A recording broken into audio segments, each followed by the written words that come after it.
I decided to surprise my wife at her office Christmas party. Her boss introduced me to everyone as Lauren's little brother from Ohio.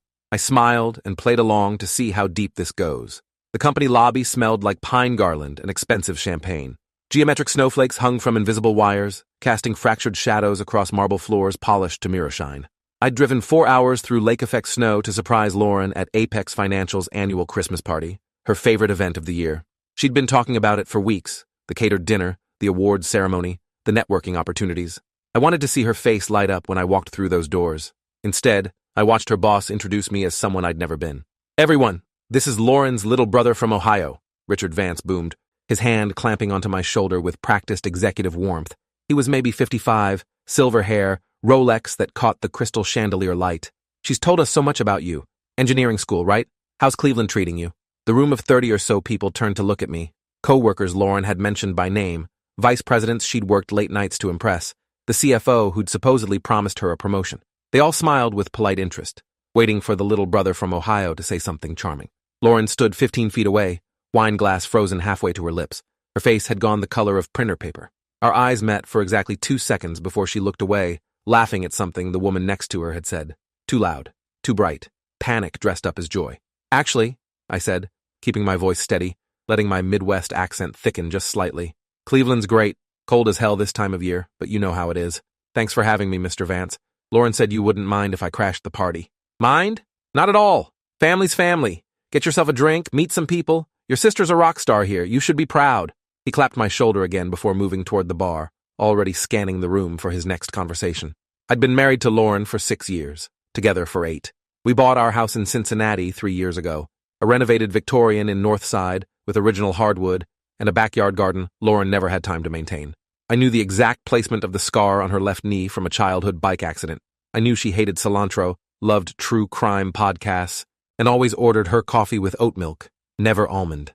I knew that when she was stressed, she reorganized the kitchen cabinets at 2 in the morning, and apparently, to everyone she worked with, I didn't exist. Some guy in a Navy suit approached me, extending his hand. "Brian Wolcott, senior analyst. You study engineering at Case Western?" "Ohio State, actually," I improvised, shaking his hand. My palm was sweating. "Mechanical engineering, 3rd year? Nice, nice. Your sister talks about you sometimes. Said you're thinking about the automotive industry after graduation." Lauren had never mentioned having a brother. She was an only child. Her parents died in a car accident when she was 19. No siblings, no extended family she kept in touch with. It was one of the things that had drawn us together initially. We'd both understood what it meant to build a family from scratch, to choose your people rather than inherit them. I'd met her at a charity fundraiser in 2017. She was 26, working as a junior financial analyst, hungry and brilliant and funnier than anyone I'd ever met.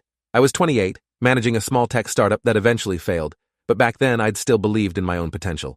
We got married at the courthouse with 2 friends as witnesses, spent our honeymoon weekend at a bed and breakfast in Hocking Hills. No big production, just us. "Yeah," I told Brian, watching Lauren over his shoulder. She'd moved toward the floor-to-ceiling windows overlooking downtown Cincinnati, the city lights reflected in the glass, turning her into a ghost. "Automotive's interesting. Lots of innovation happening. Well, if you ever want to talk shop, I've got some contacts at Ford. Your sister's email has my info." He excused himself to refresh his drink, leaving me standing alone with a champagne flute I'd grabbed from a passing server. The bubbles tasted expensive. Everything here tasted expensive. The hors d'oeuvres, the ambient jazz trio set up near the windows, the casual wealth radiating from every conversation. This was Lauren's world now, a world where I apparently didn't belong, not as her husband, not even as myself. I moved through the party slowly, introducing myself as the little brother from Ohio, collecting information like evidence. Janet from accounting told me Lauren had been with Apex for 2 years, ever since she relocated from Columbus. Relocated. We lived in Cincinnati. Lauren commuted to Columbus 3 days a week for work, or that's what she'd told me. 50-minute drive, she'd said. Sometimes she stayed over in a hotel near the office when she had early meetings, the Columbus Marriott, she'd specified once. I'd never questioned it. Derek from IT mentioned the time Lauren's brother had surprised her at work last summer, bringing her lunch. Really nice gesture. That would have been August. I'd been in Chicago that week for a friend's bachelor party. Lauren had texted me photos of her working lunch at her desk. Apparently someone else had been there too. By the time I reached the shrimp cocktail station, I'd constructed a timeline. 2 years of employment here, regular mentions of a brother in engineering school, references to her family in Ohio where we'd never lived together. She'd built an entire alternate biography, detailed enough to withstand casual scrutiny, vague enough to avoid specific questions. "You must be so proud of Lauren," a woman in her 40s said, appearing beside me with a plate of stuffed mushrooms. She had kind eyes, genuine warmth. I'm Diane Roth, VP of Operations. Your sister joined my team 6 months ago. Best decision I ever made. She's always been driven, I said carefully. Even as kids, she knew what she wanted. She mentioned you two were close growing up. After your parents passed, you really looked out for each other, right? My heart stopped. Yeah, I managed. We did. That kind of bond is special. I lost my sister young. I know how much it matters to have that connection. She squeezed my arm gently. Lauren's lucky to have you. I excused myself before my face could betray the screaming inside my head. Found the bathroom, locked myself in a stall that smelled like luxury hand soap and lies. My hand shook as I pulled out my phone, opened Lauren's contact, my wife's name, the woman who'd promised me forever in a courthouse 6 years ago, backed by photo evidence of our wedding day.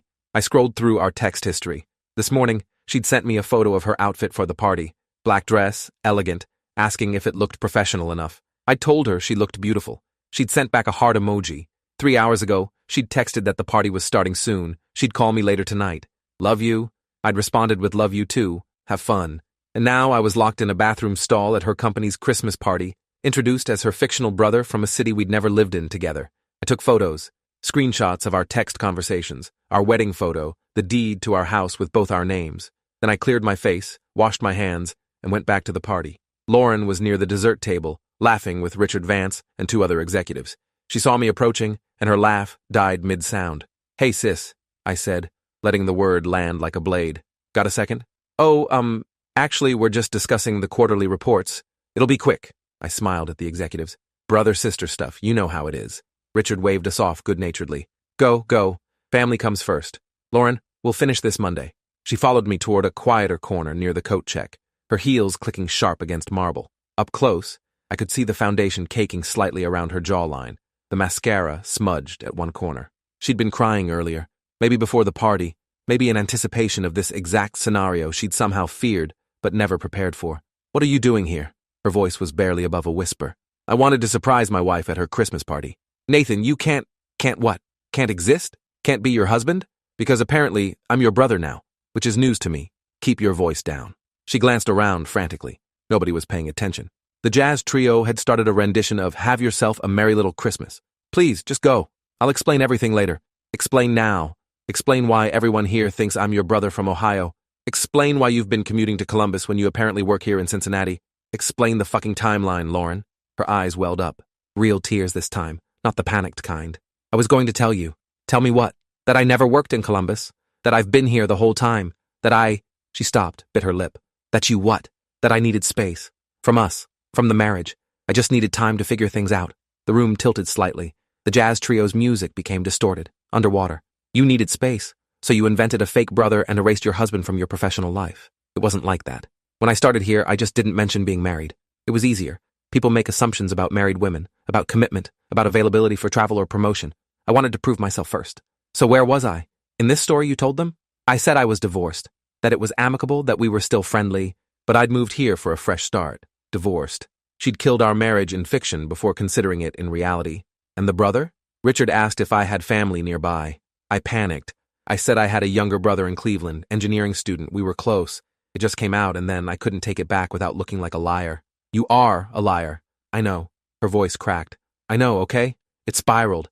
Every time someone asked about my family, I added more details. The story got bigger, and then Derek saw us having lunch that day in August, and I introduced you as my brother without thinking, and suddenly everyone knew about you. August. The day she'd texted me photos of her working lunch while I was in Chicago. Except I hadn't been in Chicago in August. That was July. August, I'd been home. We'd fought about something stupid, her working late again, me feeling neglected. She'd left angry, said she needed space, came back that evening with takeout and apologies. She'd gone to her office, met someone for lunch, and introduced him as her brother. Who was I having lunch with? I asked. What? In August. Who did you introduce as your brother? She looked away. Does it matter? Yes. His name is Preston. Preston Caldwell. He's a client. The name landed wrong. Too careful, too prepared. And nothing. We had a business lunch. He happened to see my phone background, saw your photo, asked who you were. I said my brother. Why was my photo your phone background if you told everyone you were divorced? She didn't answer. Couldn't answer. The lie had too many holes now, the story collapsing under its own weight. Are you sleeping with him? No. Too fast. Too defensive. Are you sleeping with someone here? Nathan, answer the question, Lauren. It's complicated. That's a yes. She closed her eyes. Tears tracked through her foundation, leaving pale lines. His name is Adrian Steele. He's a senior analyst. We've been seeing each other for 8 months. 8 months. While I'd been home, cooking dinners she was too busy to eat, maintaining a house she barely lived in, supporting a marriage I thought we were both committed to. Does he know about me? He knows I was married, that it didn't work out. I'm not past tense, Lauren. I'm your husband. Right now, today, tomorrow, until you actually file papers and make this real. I was going to tell you after the holidays. How considerate. The bitterness in my voice surprised even me. Let me get through Christmas first, then destroy my world. Very thoughtful. That's not fair. You're right. Fair would have been telling me 8 months ago that you'd met someone. Fair would have been having an actual conversation about our marriage instead of inventing a fictional brother and a fake divorce. Fair would have been literally anything except what you did. Richard Vance's voice boomed across the room. Attention, everyone. Time for the award ceremony. Grab your drinks and gather round. Lauren wiped her eyes quickly, trying to salvage her makeup. We'll talk later. At home. Just please don't make a scene. At home? Which home? The one in Cincinnati that you apparently never mentioned to anyone here? The one where your husband lives? The husband who doesn't exist in this version of your life? Nathan, no, you're right. We'll talk later. I'm curious to see how you plan to explain this. Go ahead. Enjoy your awards ceremony. I'll be the supportive little brother from Ohio. I walked away before she could respond. Found a spot near the back, behind a cluster of chattering analysts. The jazz trio transitioned into something instrumental and forgettable. Richard Vance took the microphone, thanking everyone for their hard work, their dedication, their commitment to excellence. The usual corporate platitudes delivered with practiced sincerity. First award went to someone in IT for innovative systems implementation. Polite applause. Second award for best client relations. More applause. Third award, Employee of the Year, went to Lauren.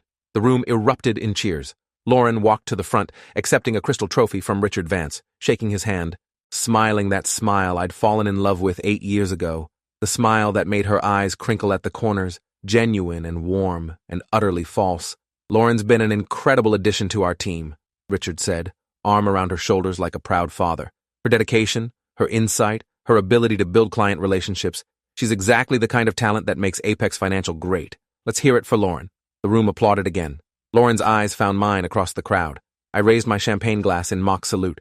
To the Employee of the Year, to the devoted sister, to the woman who'd built a beautiful lie and lived in it so completely that reality became negotiable. She gave her acceptance speech, thanked her team, her mentors, her colleagues who'd supported her, talked about finding her place at Apex, about building meaningful relationships, about growth and opportunity. Never mentioned a husband, never mentioned a home in Northside or a marriage that predated her employment here. Just gratitude, humility, and the kind of polished performance that wins awards. When she finished, the room applauded again. She returned to her spot near the front, trophy in hand, surrounded by congratulations. I slipped out during the commotion, found the coat check, retrieved my jacket. The attendant, a young guy in his 20s, smiled as he handed it over. Heading out early? Family emergency, I said. My sister needs me. Outside, the December wind cut through downtown Cincinnati like a knife. Christmas lights strung across Fountain Square twinkled in the distance. Couples walked hand in hand. Tourists took selfies with the massive tree. Normal people living normal lives built on normal truths. I sat in my car for 20 minutes, engine running, heat blasting. Pulled up Lauren's social media. Her Instagram was professional, curated. Photos of Cincinnati landmarks, coffee shops, inspirational quotes about female empowerment and career success. Nothing personal, no photos of us, no mention of a husband. Her Facebook was locked down tight, friends only. I'd never thought to look before. Why would I? I trusted her. We were married. Our life together was real, tangible, documented. Except apparently it was only real inside our house, in the small private space we shared. Outside, in her professional world, I'd been edited out entirely, replaced with a fictional brother, a convenient past divorce, a narrative that served her ambition better than the truth. My phone buzzed. Lauren, can we please talk about this like adults? I typed and deleted 3 responses before settling on the simplest one. There's nothing to talk about. You made your choice 8 months ago. 3 dots appeared, disappeared, appeared again. I'm sorry. I drove home through empty streets decorated with holiday cheer. Our house was dark, exactly as I'd left it. I'd wrapped her Christmas presents this morning, put them under the tree we decorated together last weekend. A cashmere scarf she'd been eyeing, a first edition of her favorite novel, tickets to see Hamilton in February, evidence of a husband who'd paid attention, who'd cared, who'd believed in the future she was already planning to abandon. I left the presents wrapped, went to our bedroom, started packing a bag, clothes, toiletries, laptop, phone charger, the essentials of temporary displacement. I wasn't leaving forever, just creating distance, space to think without her presence clouding everything. The guest room at my friend Derek's place would work for now. Different Derek, not the IT guy from Apex. Derek Huang, My college roommate. The friend who'd been at our courthouse wedding, who'd helped us move into this house. The friend who knew our marriage was real because he'd witnessed it. Lauren came home at 11:30. I heard her car in the driveway, her key in the lock, her heels on the hardwood. She found me in the bedroom, standing over my packed duffel bag. You're leaving. Not a question. Temporarily. Nathan, please, let me explain properly. You've had 6 years to explain. You chose 8 months ago not to. I was confused. About us. About what I wanted. The marriage felt stagnant. We weren't growing together anymore. We were just existing side by side. So you invented a new life without me instead of talking to me about fixing ours. I know it was wrong. I know I hurt you, but I never meant what? To get caught? To have me show up at your Christmas party and blow your cover? Because you sure as hell meant to erase me from your professional life. You meant to sleep with Adrian, whatever his name is. You meant every choice you made for 8 months. She sat on the bed, still in her black dress, still holding her Employee of the Year trophy. I thought if I could just figure things out on my own, I could come back to us with clarity. I thought the space would help. You didn't want space, Lauren. You wanted a different life. And you built one without having the courage to end ours first. That's not fair. You keep saying that. Like fairness matters now. I zipped my bag closed. I'm staying at Derek's. I'll be back this weekend to get more of my things. You should talk to a lawyer. Make it official. What does that mean? It means you already divorced me in every way that matters. Let's make it legal. Nathan, wait. Employee of the Year, I said, gesturing to her trophy. Congratulations. You earned it. All those late nights, all that dedication, building something meaningful, just not with me. I walked out of our bedroom, our house, our marriage. She didn't follow. I drove to Derek's apartment complex in Clifton, texted him from the parking lot. He answered his door in sweatpants and a Bengals t-shirt, took one look at my face, and stepped aside without questions. Set me up in his spare room, offered beer I declined, let silence do the work, words couldn't. That night, I lay awake in a twin bed that smelled like laundry detergent and stared at ceiling I didn't recognize.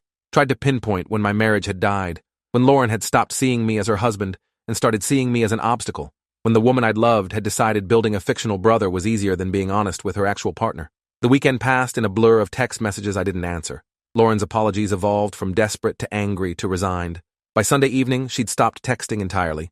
Monday morning, I called a family law attorney, Catherine Brennan, recommended by Derek's sister. She listened to my story with the practiced patience of someone who'd heard variations 1,000 times. So, to be clear, Catherine said, pen poised over legal pad, she's been representing herself as divorced for 2 years, built an entire false narrative including a fictional brother, and admitted to an affair spanning 8 months?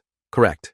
And you have evidence of the marriage, documentation, marriage certificate, joint mortgage, bank accounts, 6 years of shared tax returns. This should be straightforward. Ohio's a no-fault divorce state, but adultery can impact asset division, especially given the deception involved. How do you want to proceed? I want it done quickly. Fairly, but quickly. I'm not interested in punishing her financially. I just want out. Understood. I'll draft the initial paperwork. Given the circumstances, I'd recommend filing this week. December divorces are more common than people think. Everyone wants a fresh start for the new year. I signed the retainer agreement, paid the deposit, walked out of her office into cold December sunlight, feeling simultaneously lighter and heavier. The machinery of legal separation had been set in motion. What had taken 6 years to build would be dismantled in months. That evening, I went back to the house while Lauren was at work, packed more clothes, books, personal items, found our wedding photo on the dresser, the two of us smiling at the courthouse, young and hopeful and ignorant of our future. I left it face down. In her study, I found her work laptop open, email visible. Not snooping, just visible. Subject line from Adrian Steele. Dinner Thursday? I closed the laptop without reading further. Some details didn't matter anymore. By the end of the week, Lauren had been served divorce papers. She called immediately, voice shaking. You actually filed. You already divorced me, Lauren. I'm just making it official. We could try counseling. We could work on this. You're sleeping with someone else. You've been lying to everyone for 2 years. What exactly would we work on? How to build trust after you've systematically destroyed it. I made mistakes. You made choices. Deliberate, calculated choices. Every time you introduced me as your brother, every time you told Adrian you were divorced, every time you came home and pretended we had a real marriage. Those weren't mistakes. That was who you chose to be. Silence stretched between us. Finally, she spoke, voice small. I loved you. I still do. You loved the idea of having a stable home to return to while you built your real life somewhere else. That's not the same thing. That's not true. Isn't it? When was the last time you chose me over work? Over networking? Over the image you were building at Apex? She couldn't answer. Or wouldn't. Same difference. The lawyer says this can be done in 90 days if we cooperate, I said. I'm not interested in fighting. Take the house if you want it. I just want this over. Nathan, I have to go. Sign the papers, Lauren. Let's both move on. I hung up before she could respond. Spent Christmas at Derek's, eating Chinese takeout and watching Die Hard. New Year's came and went in the same anonymous fashion. Lauren texted once on New Year's Eve. "I miss you." I didn't respond. In January, Catherine called with updates. Lauren had hired her own attorney. They were negotiating asset division. She wanted the house, was willing to buy out my equity. I agreed. Wanted nothing that reminded me of the life we'd built on foundations of sand. February brought warmer weather and settlement conferences. Lauren and I sat across a conference table, lawyers between us like referees, dividing 6 years into line items and signatures. She looked thinner, tired. Her hair was shorter, professional. She'd stopped wearing her wedding ring. I'd removed mine in December, stored it in a drawer at Derek's apartment. We spoke only through attorneys. Clean, clinical, efficient. By March, the divorce was finalized. Judge signed the decree, declared our marriage dissolved, wished us both well with the automatic compassion of someone who'd seen thousands of couples unmake their vows. Lauren kept the house, bought out my half. I kept my retirement accounts, my car, my personal belongings. We split savings down the middle. Fair, equitable, bloodless.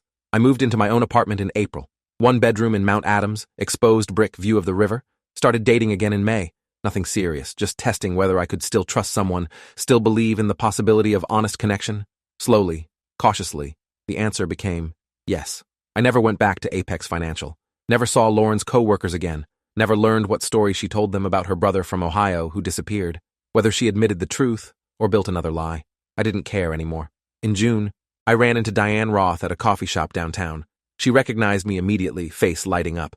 "Lauren's brother. How are you? Haven't seen you around. How's Cleveland?" I could have told her the truth. Could have explained that I'd never been Lauren's brother, never lived in Cleveland, was actually her ex-husband. Could have dismantled the lie completely. Instead, I smiled. "Cleveland's good. Really good, actually. Thanks for asking. Tell your sister I said hello. She's doing amazing things at Apex." "I will." I wouldn't. We'd divided everything else in the divorce. She could keep her fictional brother, too. I walked out of that coffee shop into warm June sunlight. Behind me, Diane returned to her latte, her newspaper, her belief in a story that had never been true, and I realized I didn't need her to know the truth, didn't need anyone to validate what I'd experienced, to confirm that my marriage had been real even if Lauren had spent 2 years pretending otherwise. The truth existed independent of who believed it. 2 years after the Christmas party, I married someone else. Small ceremony, close friends, people who knew my whole history. My new wife, Rebecca, made a joke during her vows about how she'd already met all my coworkers, just to be sure. Everyone laughed. I caught Derek's eye across the room. He raised his beer in silent salute. Sometimes I think about that Christmas party, about standing in that corporate lobby, listening to Richard Vance introduce me as someone I'd never been, about Lauren's face, trapped between the life she'd built and the truth she'd buried, about Employee of the Year trophy collecting dust somewhere. Mostly, I don't think about it. The past is a story we tell ourselves to make sense of the present. Lauren told hers one way. I'm telling mine another. Truth lives somewhere in between, in the 6 years we shared before she decided to edit me out.